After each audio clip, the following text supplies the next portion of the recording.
Hi, I'm Ruane, and I'm going to read you an extract from my debut novel, This Is Yesterday. London has been Peach's home for 2 decades.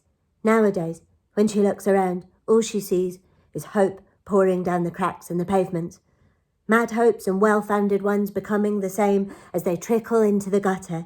No dream too big and solid to be consumed by the city. No aspiration burns so fiercely that it cannot be extinguished, priced out of existence, or strangled at birth. All over London, there are shapes. Lumpy wet mounds Peach walks past all the time, and those shapes there are human.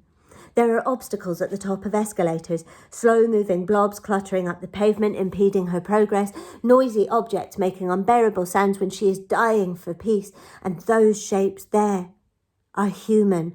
There are shapes on wheels and crutches, big shapes pushing small shapes, steering them haphazardly, catching her ankles, slowing her down. Some of the shapes have their hands out. Some of the shapes ask for directions, cigarettes, spare change, and all those shapes are human. All those shapes are human, and Peach can hardly stand it anymore. She never used to have to remind herself that they were people, as opposed to impediments to whatever she was trying to achieve. She used to know that without having to stop and breathe and strong-arm it to the front of her brain. She used to know those shapes were tourists whose excitement eclipsed awareness at the top of the escalator isn't a sensible place to stop. She used to know those shapes were tired and sad and harassed and dying to get out of the rain to go home to loved ones after long days in stressful jobs, that sadness and tiredness steered them inconsiderately. But now, they're all part of an obstacle course designed in hell specifically to delete her empathy, test her patience, and send her over the edge.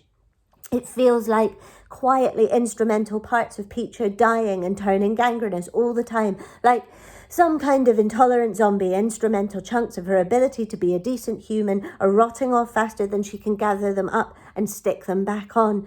She has a checklist of forbidden dick moves. 1. Tutting at old people for being slow. 2. Getting impatient in a queue because the person at the front is trying to make themselves understood in their second language. 3. Eye-rolling at noisy, excited teenagers being noisy and excited because they're teenagers. 4. Muttering God's sake at someone for bumping into her in the street even though they apologised. And almost every day she does everything on the list. Almost every day she's disappointed in herself before she even arrives at work, where she will begin being disappointed in other people. Working in Mayfair is becoming too painful. Beggars and Bentleys, down and outs and diamond merchants, glossy shops where dresses cost more than she makes in a month. The pittance she'd paid that would be a fortune to people hunched over in doorways, more to notice and unnoticed. Guardian guilt and self-preservation arm wrestle in her conscience. Her humanity and theirs eroded before 9 a.m. That's before she even sees them being moved on, if not by police, by the plastic police employed by boutiques to help customers forget what else their money could do. Everyone always being pushed out, priced out, displaced. Even outside the city centre, the smiling people pictured on hoardings wrapped around new housing developments look nothing like the ones who already live there. The tube is torture, a cavalcade of dismay and self-rebuke, getting annoyed with strangers for conducting themselves in perfectly reasonable ways that make Peach unreasonably angry. The obligation to consider whether her misanthropy is more okay or less if she metacritiques it at the same time as judging everyone and hating everyone and wondering if all apocalypses are necessarily bad. She's begun to think London is the loneliness capital of the world, a UNESCO centre of world excellence in abject isolation, lit windows like a star map of human lives unfolding side by side without touching. Recently, outside the ugly modern block she lives in, Peach saw 2 strangers through their bedroom windows, neighbours she's never met. In separate apartments, they sat, perfectly back to back against the party wall, a young woman reclining on her bed staring into space, an older man drinking a can of lager on his, 3.5 feet between solitude and company.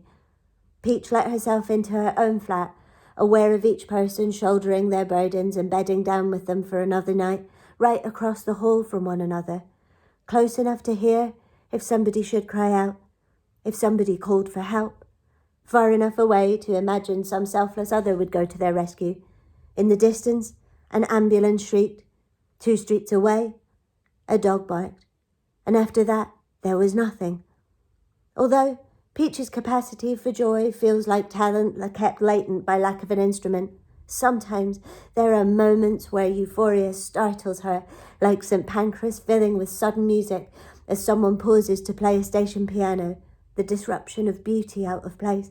Bliss comes to her that way when she sees a stranger conducting a telephone argument in two languages, slipping between two tongues because one is insufficient to express all their passion.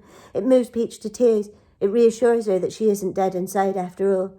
It reminds her to smile at people, demonstrates that if she does, they smile back, showing her how much warmth there can be in the essential act of people acknowledging one another's humanity, a vitamin shot of human connection.